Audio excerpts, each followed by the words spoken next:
previa a recibir la mejor parte, que es palabra que sale de la boca de Dios. Por ello, hoy me dispongo a hablarles del tema que se titula El águila, símbolo de excelencia y rejuvenecimiento. Y el texto base que estaré utilizando es Isaías 40:31, que dice: pero los que esperan en Jehová tendrán nuevas fuerzas, levantarán alas como águilas, correrán y no se cansarán, caminarán y no se fatigarán. El águila es un ave rapaz de gran tamaño, conocida por su vuelo elegante, agudeza de vista y rapidez y contundencia en la caza. En el concierto de las aves ocupa un lugar prominente.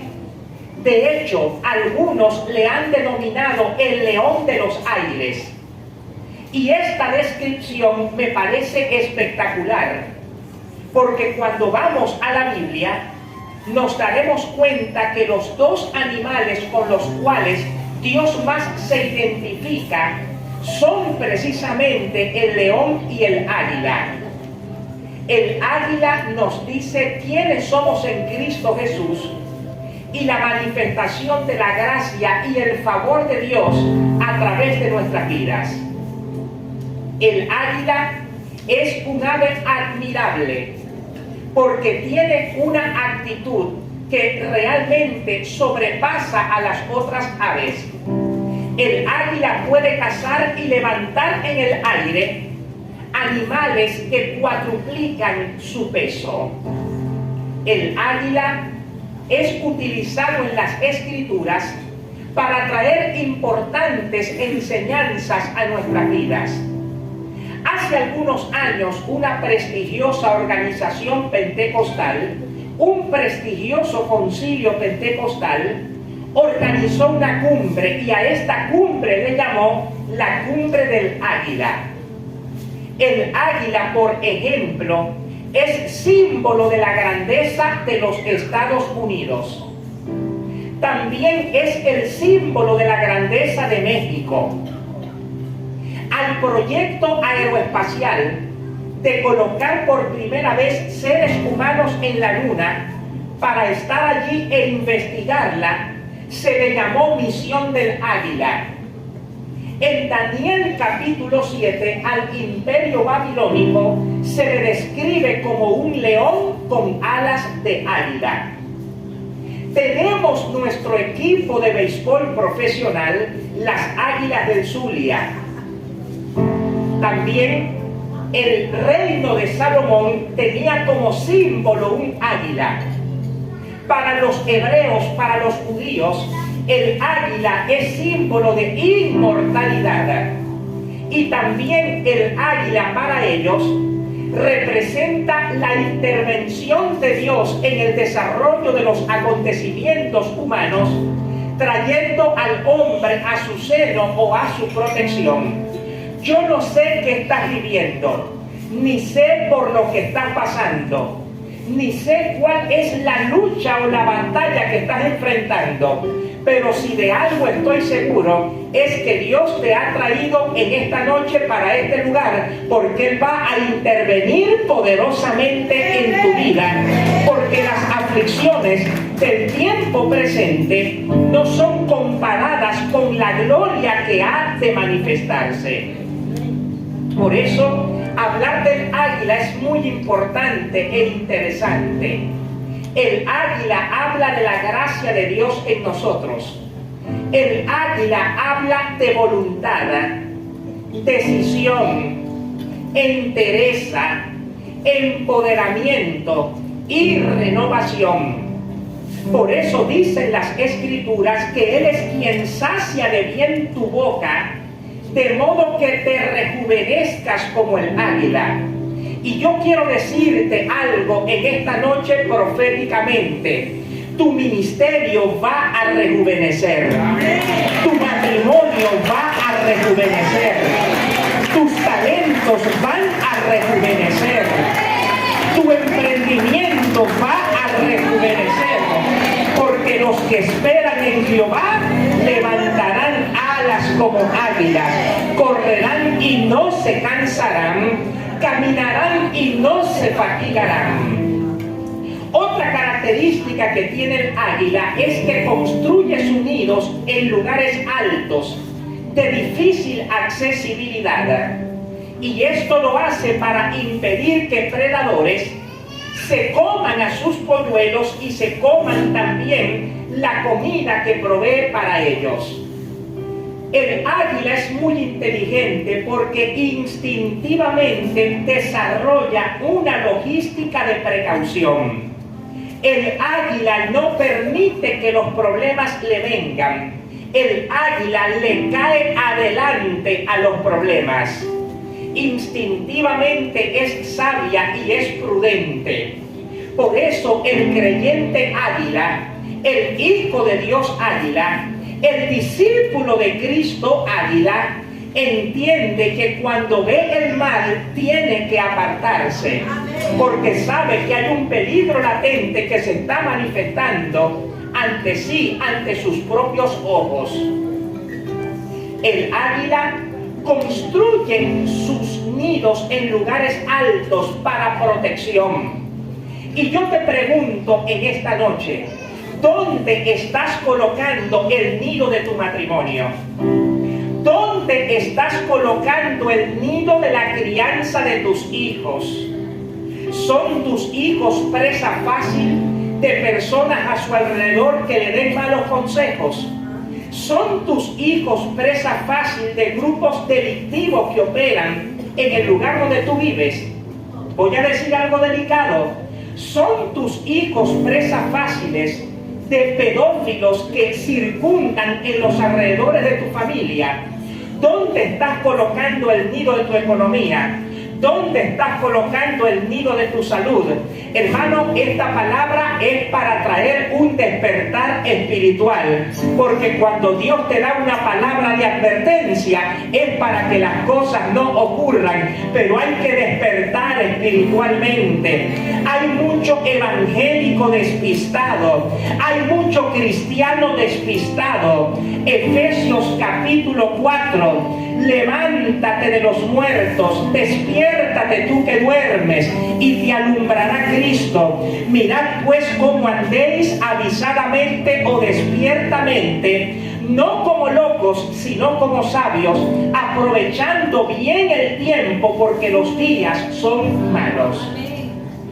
En esta noche, paso a paso, peldaño a peldaño, escalón a escalón, voy a explicarles Isaías 40:31 y pasemos a analizar la primera parte que dice: pero los que esperan en Jehová.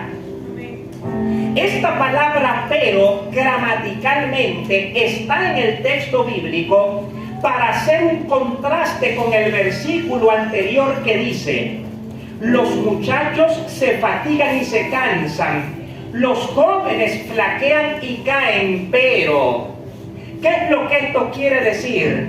Y esto es una realidad de parte de Dios para ti y es una realidad de parte de Dios para mí, y es la siguiente: que aún los jóvenes sanos, fuertes, robustos y atletas se cansan, pero en Dios hay abundancia de fuerzas.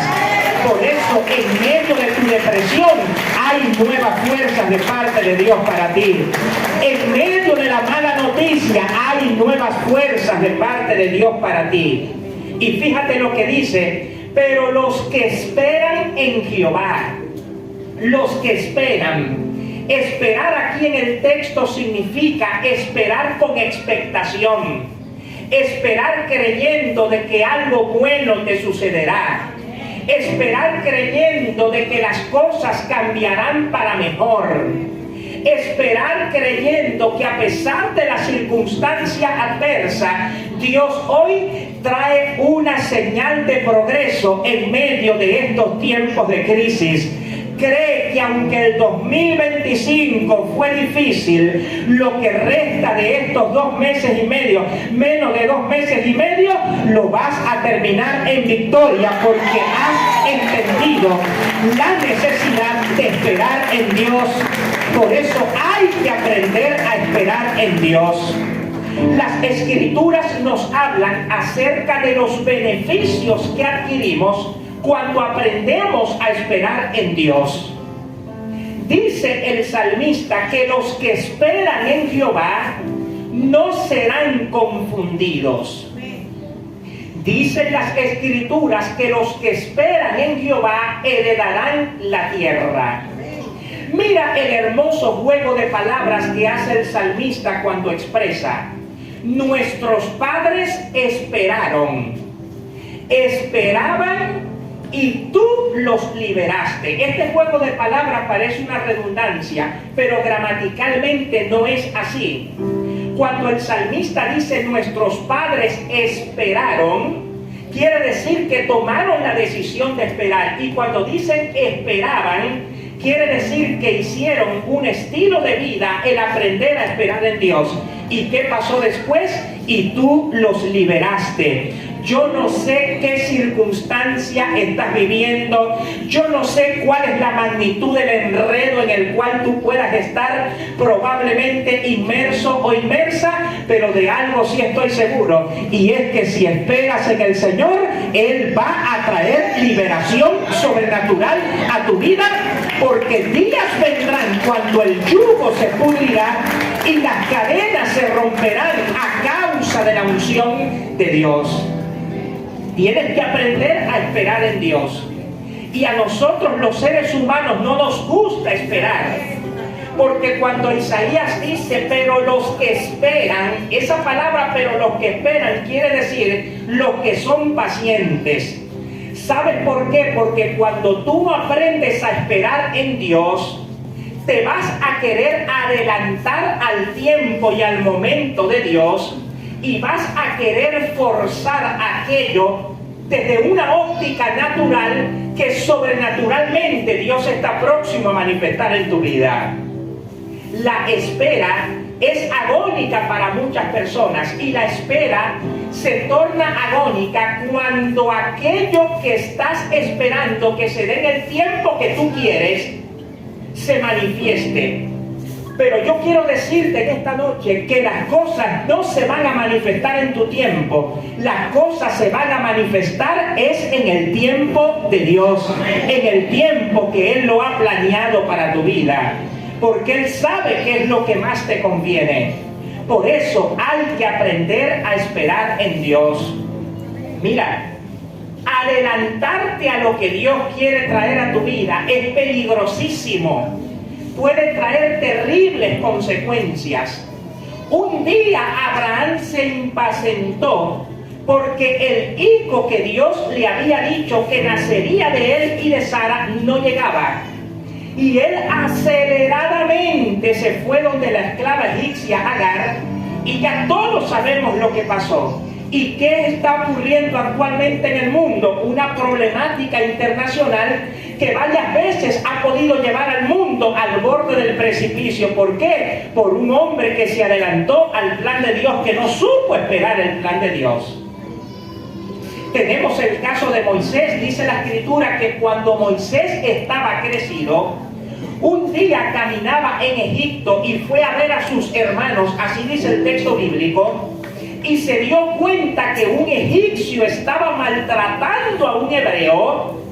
Y dice la Escritura que primero miró para la derecha, miró para la izquierda, miró para atrás, y cuando se dio cuenta que aparentemente nadie lo estaba viendo, mató al egipcio. Se adelantó al tiempo de Dios, quiso forzar la liberación del pueblo de Israel antes de tiempo. Óyeme bien, escucha esto: cuando tú aprendes a esperar en Dios, tú dejas de forzar y comienzas a fluir en la voluntad de Dios para tu vida. Hay que aprender a esperar en Dios.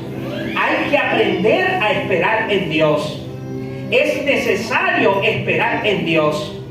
Por eso dice el salmista: pacientemente esperé a Jehová, y se inclinó a mí, y escuchó mi clamor, y me hizo sacar del pozo de la desesperación, del lodo cenagoso. Y mira lo maravilloso que es esperar en Dios.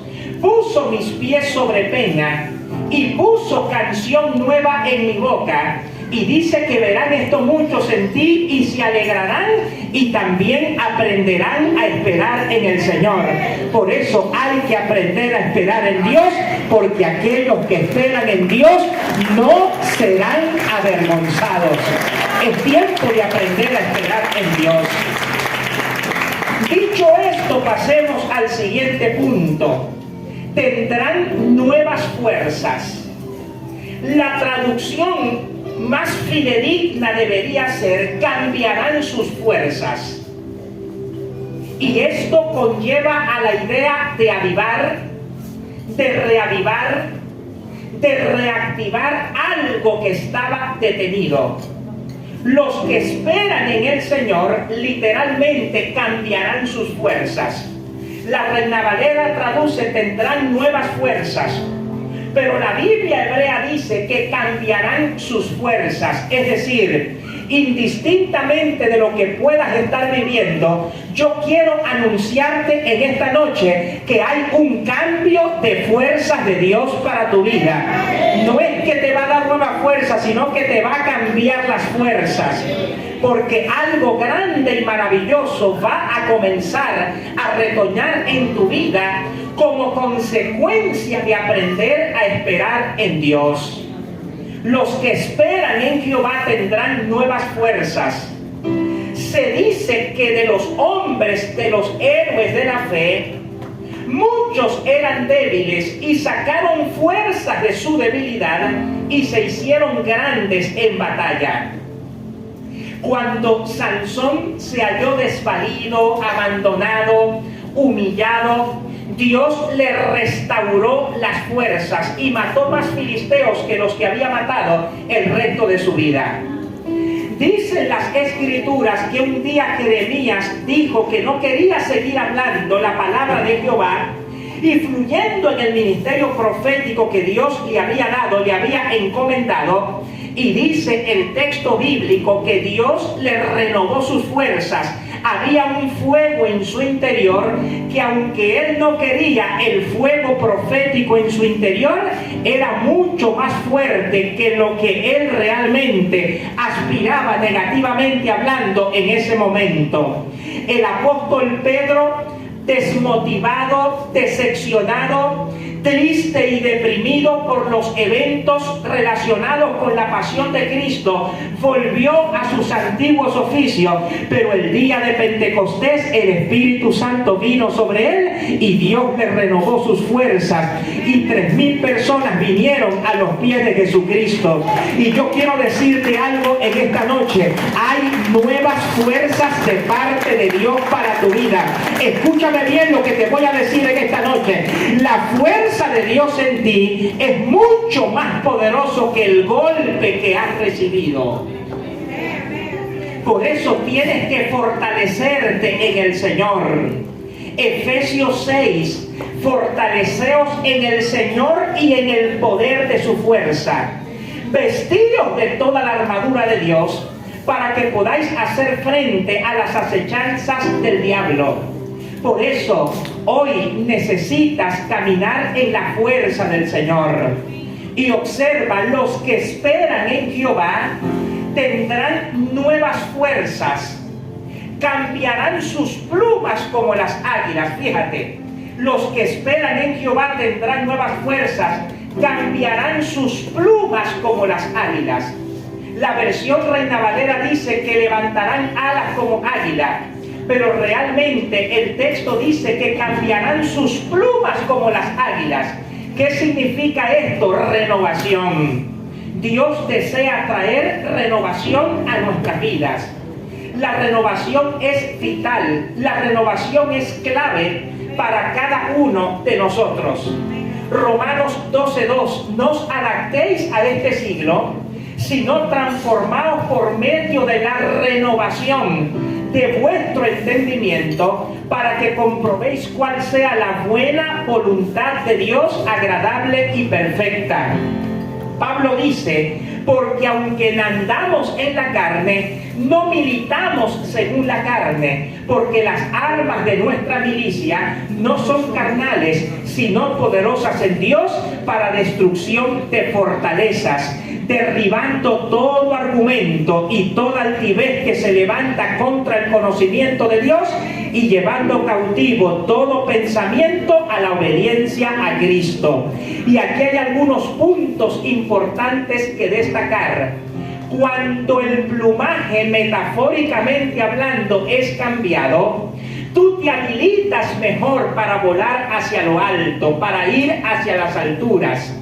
Porque el creyente con mentalidad de águila no mira hacia abajo, mira hacia arriba. De hecho, las águilas no comen alimento podrido, no comen carne podrida, no comen carne carroñada, sino que llevan carne fresca para ellos y para sus crías, porque entienden el valor de la excelencia, porque instintivamente tienen una mente renovada. Y hay algo que tú tienes que internalizar en tu espíritu en esta noche, y es que el Espíritu Santo desea traer renovación a tu vida de una manera maravillosa, porque Dios te ha destinado para volar alto. Un creyente con mentalidad de águila mira a las alturas y no mira la mediocridad ni la medianía en su propia vida. Por eso dice la Escritura, si pues habéis resucitado con Cristo, buscad las cosas de arriba,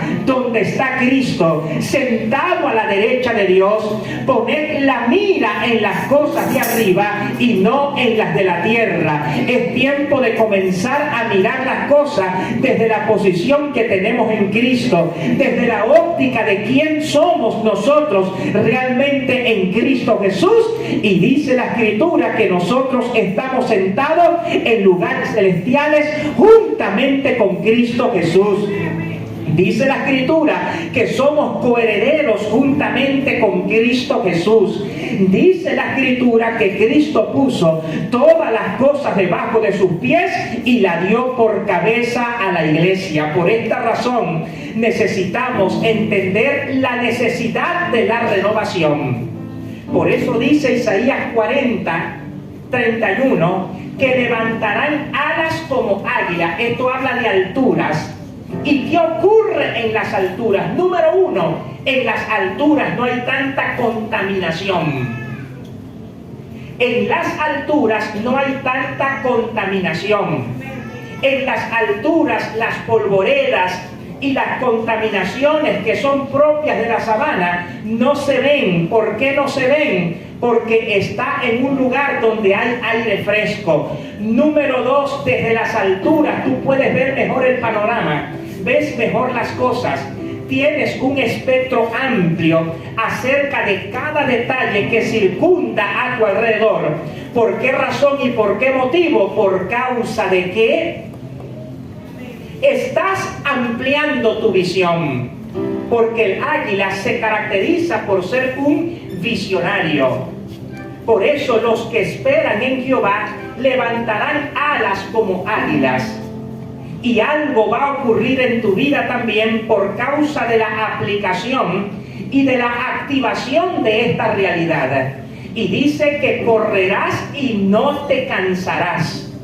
Y esto sugiere la idea de una persona activa, sugiere la idea de una persona dinámica, sugiere la idea de una persona vigorosa, sugiere la idea de una persona constante, joven, rejuvenecida. Y estas son las características de las personas que sirven a Dios. Son constantes, están rejuvenecidas y no se detienen ante las circunstancias y ante las adversidades que se puedan presentar ante su alrededor. Y algo muy importante también, dice la Escritura que caminarás y no te fatigarás. Hermano, y aquí hay que entender algo, y es que cuando tú esperas en el Señor, Él te da nuevas fuerzas. Cuando te da nuevas fuerzas te renueva, y cuando te renueva te da discernimiento. ¿Discernimiento para qué? Para que entiendas de que hay puertas que son para correrlas y no cansarte, y hay puertas que son para caminarlas y no fatigarse. De esto se trata la dimensión y la vitalidad del águila. Dice que vas a correr y no te vas a cansar, y dice que vas a caminar y no te vas a fatigar. Porque el águila tiene características muy importantes. Número 1, las águilas son íntegras. Instintivamente las águilas son monógamas. ¿Qué significa esto? Que las águilas se caracterizan porque tienen una pareja y se separan de esa pareja es cuando una de las dos muere.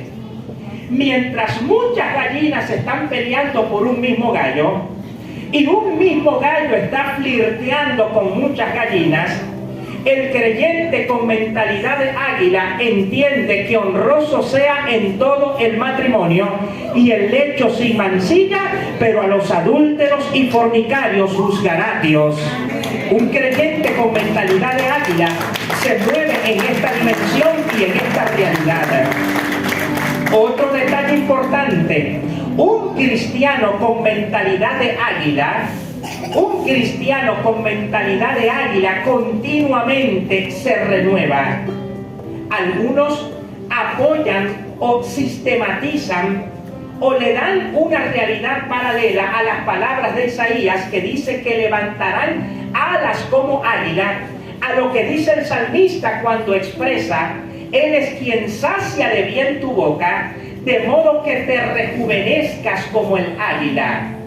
Y aquí hay un punto importante para destacar, y es el siguiente: que cuando tú avanzas hacia la renovación, tu perspectiva cambia.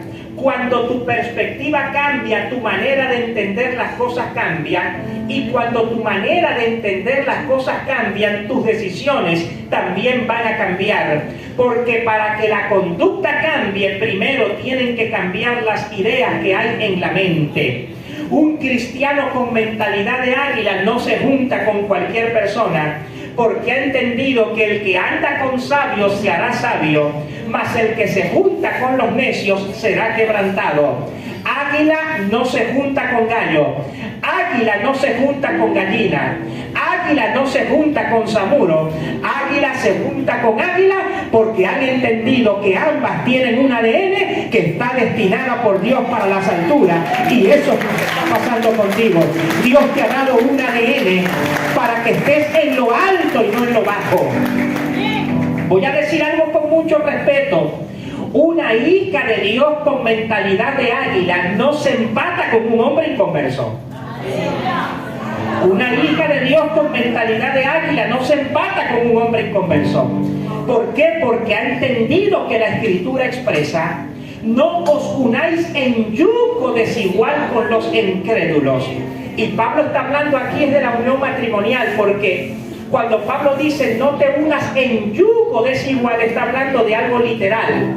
En aquel tiempo, cuando dos personas se iban a casar, iban a contraer matrimonio, no existía en aquel tiempo ni el matrimonio por civil ni el matrimonio eclesiástico. Eran convenios familiares y ambos se presentaban delante de los padres amarrados por el cuello, con una madera fina, flexible, con una madera que podía envolver el cuello de ambos, y ambos amarraditos por el cuello se presentaban ante los padres. Cuando Pablo dice no os unáis en yugo desigual, está hablando de algo literal, es decir, no te amarres el cuello para matrimonio con alguien que no tenga tu misma fe, tus mismos principios, porque se supone que si no hay relación entre Cristo y Baal, entre la luz y las tinieblas, entre el templo de Dios y los ídolos, entre la justicia y la injusticia, un hijo de Dios con convicciones no se meterá en este asunto. Yo no me estoy refiriendo a la gente que se casó siendo inconversa y alguno de los dos ya llegó a los pies de Cristo y tiene un esposo no cristiano o una esposa no cristiana. No, yo no me estoy refiriendo a esa gente. Yo me estoy refiriendo es a gente que con con el conocimiento de Dios, saben en lo que se están metiendo y aún así se meten. Porque yo te voy a decir algo, hay muchos hombres valiosos casadas con unas Jezabeles y con unas Dalilas que son de pronóstico reservado, pero también hay unas Abigailes casadas con unos Nabales que son terribles, mi hermano. Hay que tomar decisiones en la vida. ¿Por qué? Porque un creyente con mentalidad de águila sabe que no se puede vincular con zamuros, ni con gallos, ni con gallinas. Metafóricamente hablando, águila se junta con águila porque águila está destinado por Dios para las alturas. Porque los que esperan en Jehová tendrán nuevas fuerzas, levantarán alas como águila, correrán y no se cansarán, caminarán y no se fatigarán. Es tiempo de cambiar el enfoque, es tiempo de cambiar la perspectiva y es tiempo de entender que Dios te ha destinado para las alturas. Es tiempo de entender que Dios te ha destinado para la visión. Las águilas son prudentes también. Por ejemplo, las águilas son las aves que tienen mejor visión, mejor vista y no salen a volar de noche por dos razones. Número uno, para no arriesgar su vida, y número dos, para no dañar su visión. El águila cuida su salud. El águila no toma tanto refresco. No es que sea malo tomar refresco, pero es que tomar refresco al extremo, mi hermano.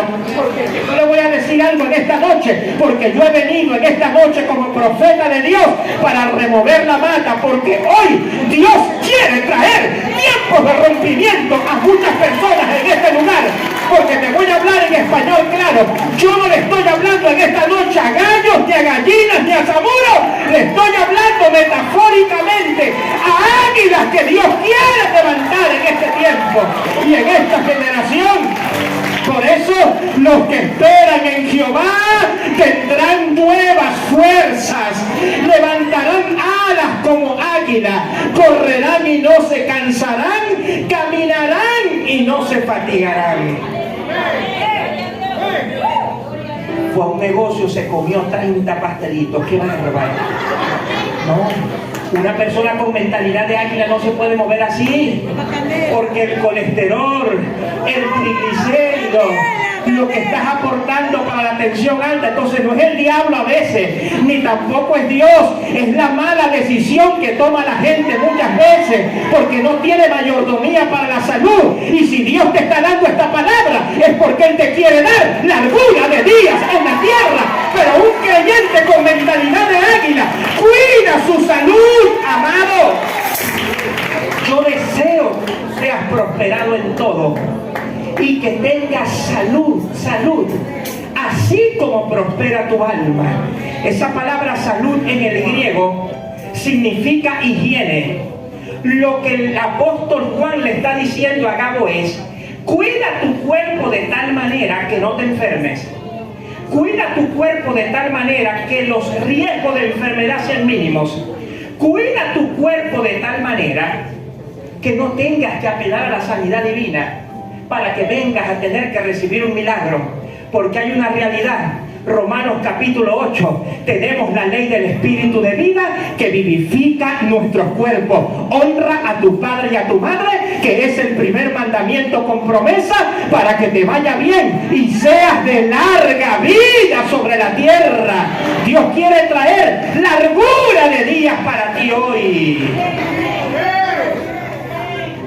Por eso hay que activarse a desarrollar una mentalidad de águila, porque tenemos un ejemplo y tenemos un modelo para los amigos que están aquí en esta noche, para las personas a quienes Dios ha traído en este lugar, para los cristianos también que entienden su posición en Cristo. ¿Tú te imaginas Cristo en la cruz del Calvario derramando su sangre por nosotros y botando a través de esa sangre triglicéridos, colesterol, botando tantas cosas. No, mi hermano, Jesús tenía una salud impresionante. El sistema inmunológico de Jesús estaba en A1. ¿Por qué razón? Porque Él tenía que satisfacer los requerimientos de la justicia divina, y parte de la satisfacción del requerimiento de la justicia divina es, ciertamente, Él llevó nuestras enfermedades y sufrió nuestras dolencias. El castigo de nuestra paz fue sobre Él, y por su llaga fuimos nosotros curados.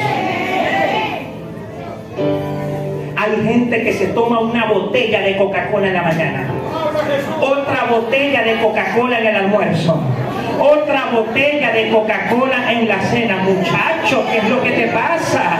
Oíme bien lo que te voy a decir. Dios quiere hoy que tú te levantes como mayordomo, no solamente de tu ministerio, no solamente de tu economía, no solamente de tu matrimonio, no solamente de la crianza con tus hijos. Dios quiere hoy que te levantes como mayordomo de tu salud.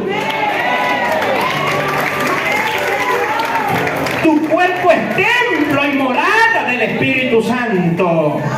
Y hoy tú tienes que levantarte en esta realidad. ¿Por qué? Porque yo creo firmemente que en el centro de restauración familiar Dios está levantando un ejército de águilas que van a volar alto, porque tu ADN es un ADN de águila. Así tu infancia haya sido trágica. Mira, mi hermano, cuando tú entiendes quién eres en Cristo, a ti nadie te detiene. Si te dan un golpe, te levantas más fuerte de ese golpe que te dieron, porque el cristiano con mentalidad de águila entiende que cuando el justo cayere no quedará postrado, porque el Señor lo levanta y lo sostiene con su mano poderosa. Jesús, el gran águila, todos le seguían, todos querían tener comunicación con Él. Yo me pongo pila con el cronómetro porque si no le doy 5 horas. Todos querían tener comunión con Él. Los niños querían tener comunicación con Él. El hombre era tan elocuente que un día un grupo de personas se levantó y dijo: vamos a nombrarlo como rey. Y Jesús le dijo: un momento, no es el tiempo todavía en el que yo venga gloriosamente a la tierra para reinar. De repente, aquel muchacho de 33 años, que las mujeres le seguían, porque que vamos a estar claros, no creo que Jesús de Nazaret haya sido un tipo de mal parecido. Algunas mujeres se sentían atraídas por Jesús de Nazaret. De repente, este hombre tenía que morir bajo una terrible muerte de cruz.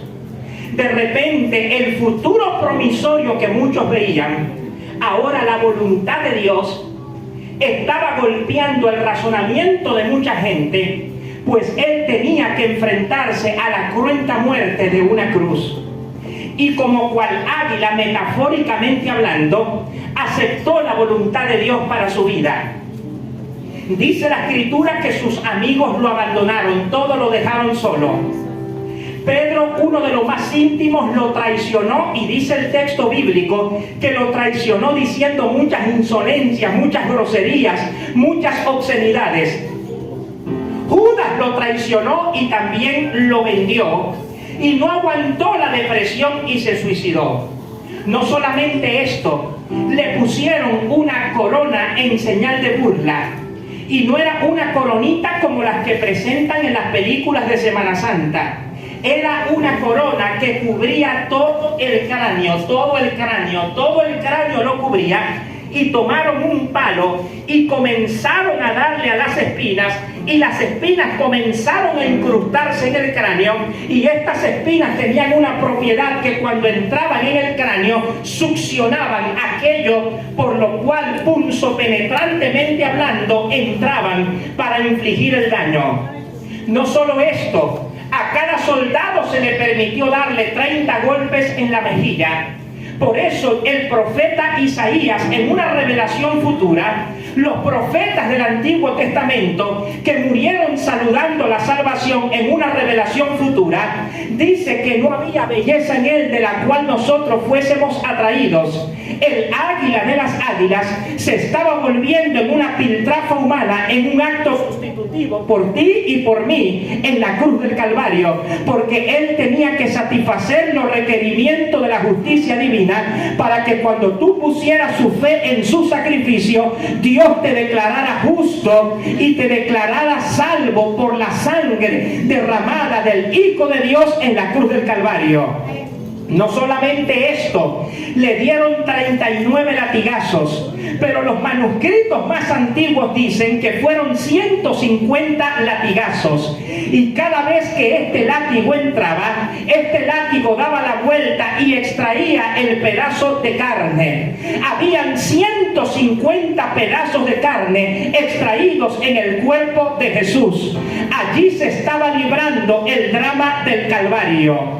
Todos los demonios estaban en pos de la cruz, aupando de que Jesús decayera en desarrollar el plan de salvación, y los ángeles tenían que tener su espada dentro de la vaina o desenvainada, porque no podían hacer nada, porque era necesario que el único que podía satisfacer los requerimientos de la justicia divina agonizara en esa cruz.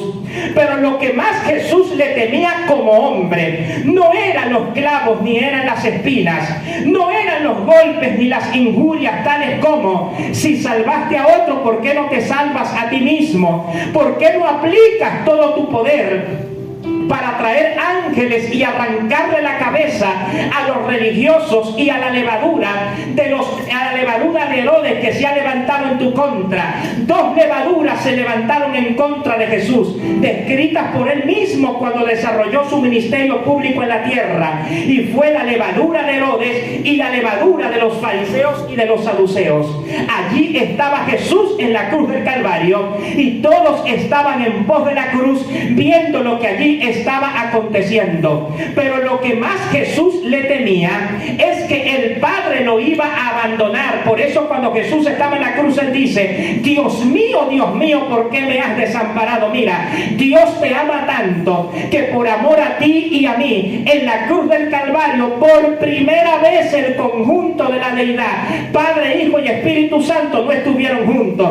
Cuando Jesús dice: Dios mío, ¿por qué me has desamparado?, lo que esto quiere decir es que el Padre le dio la espalda a Jesús y lo dejó solo en la cruz del Calvario. Y no solamente esto, el Espíritu Santo se fue de Jesús, y Pablo dice que al que no conoció pecado, por nosotros lo hizo pecado. Es decir, Cristo se volvió una piltrafa humana. En la cruz del Calvario, Él estaba llevando el estado de pecado de los hombres que habían nacido, que existían en ese momento, que estarían por existir en el futuro y que van a existir en un futuro. Allí Jesús de Nazaret estaba llevando el estado de pecado y toda la podredumbre que eso implica, que es el estado de enfermedad y también el estado de pobreza. Por ejemplo, la maldición de Deuteronomio capítulo 28, que dice: todas estas maldiciones vendrán sobre ti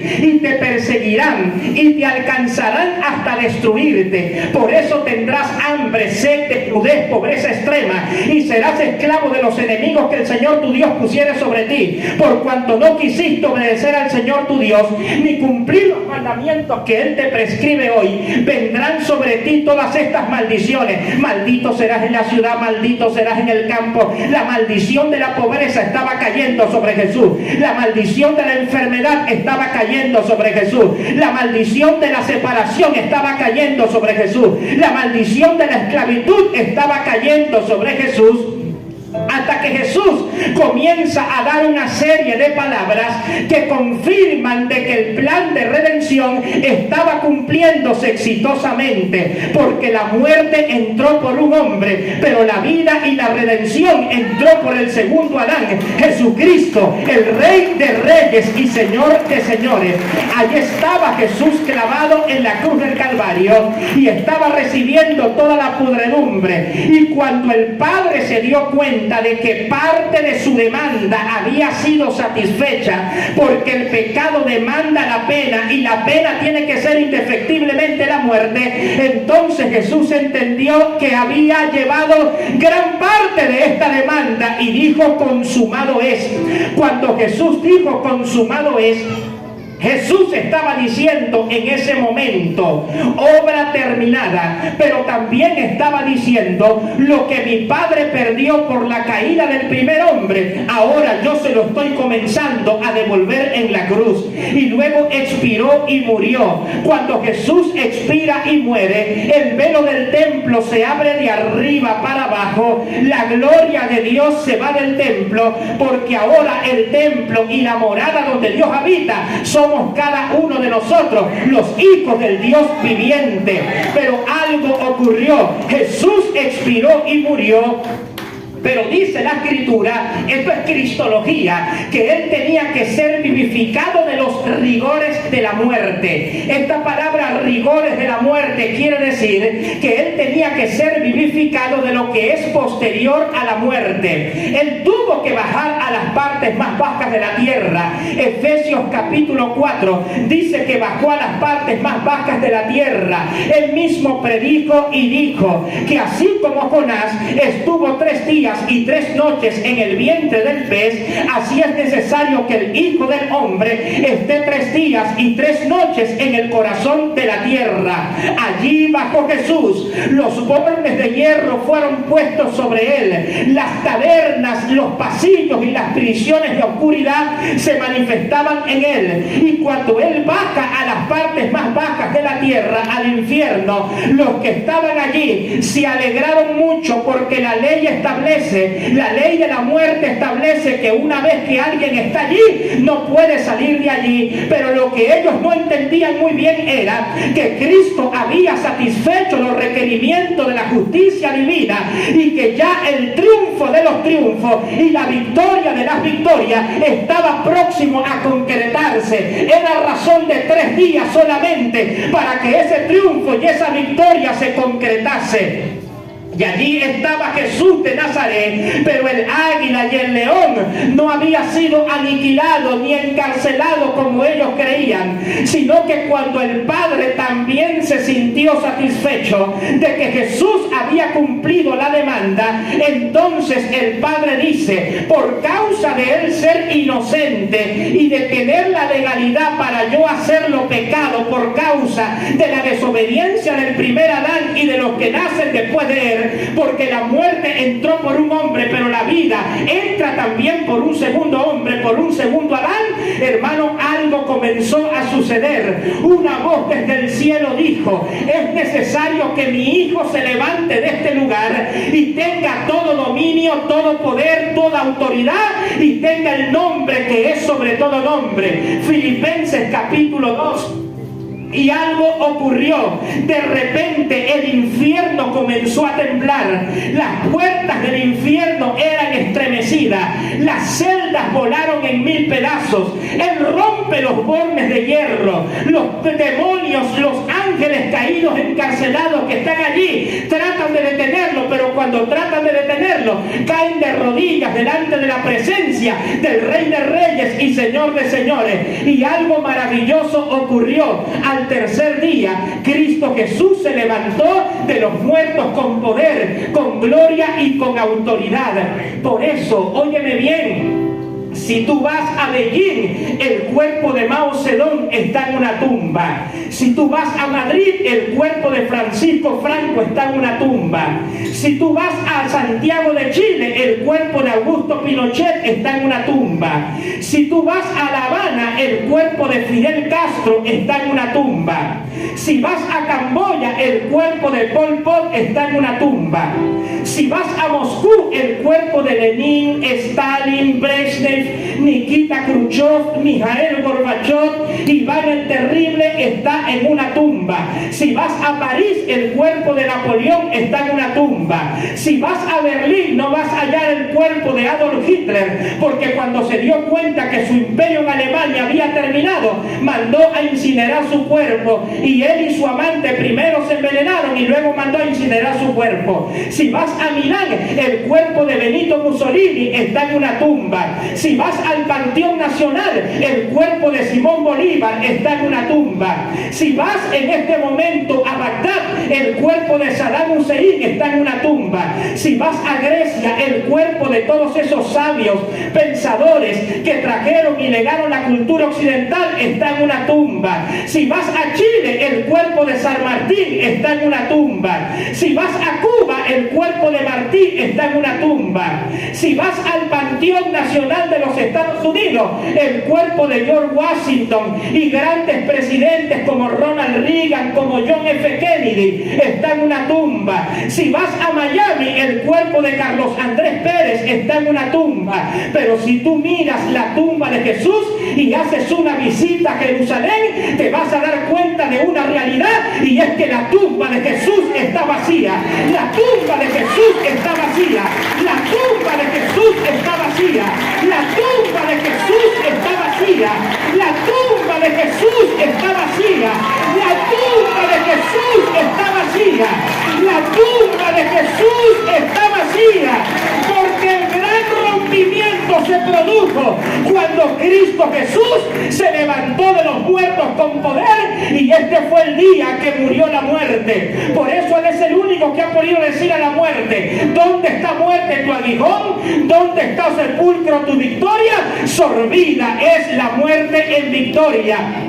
Se hizo obediente hasta la muerte y muerte de cruz, razón por la cual Dios el Padre le exaltó hasta lo sumo y le dio el nombre que es sobre todo nombre, para que ante el nombre de Jesús se doble toda rodilla de los que están en los cielos, en la tierra y debajo de la tierra, y toda lengua confiese que Jesucristo es el Rey de reyes y Señor de señores. Estamos sentados en lugares celestiales con Cristo. Cristo puso todas las cosas debajo de sus pies y la dio por cabeza a la iglesia. Por eso, si en esta noche hubiese un amigo entre nosotros que quiere confesar a Jesús como su único y suficiente Salvador, con el respeto a las demás religiones, con el respeto que se merecen las demás religiones y los religiosos que hay en el mundo. En estos días estaban celebrando porque encontraron un hueso de Buda, y tenían una algarabía porque encontraron un hueso de Buda. Sin embargo, al que nosotros le servimos no le vamos a conseguir ni un hueso, porque Él está sentado a la diestra de Dios Padre y Él reina, Él gobierna. Él es el Rey de reyes y Señor de señores. Él es el Dios todopoderoso, el Hijo del Dios viviente. Por eso, si hubiese en esta noche entre la concurrencia alguna persona que quiere confesar a Jesús como su único y suficiente Salvador, que quiera creer que Cristo Jesús en la cruz del Calvario llevó sus pecados y nos dio salvación, vida eterna, paz, gozo, allí donde tú estás, en el lugar donde te encuentres, cierra tus ojos y repite conmigo esta confesión o esta oración. Allí donde tú estás, di conmigo: Señor Jesucristo, en esta noche públicamente te confieso como mi único y suficiente Salvador. Límpiame del estado de pecado que me aparta de ti. Acepto lo que tú hiciste por mí en la cruz del Calvario. Espíritu Santo, ven a morar en mi vida. Gracias, Padre, porque soy tu hijo, porque soy tu hija. En el nombre de Jesús. Amén y amén.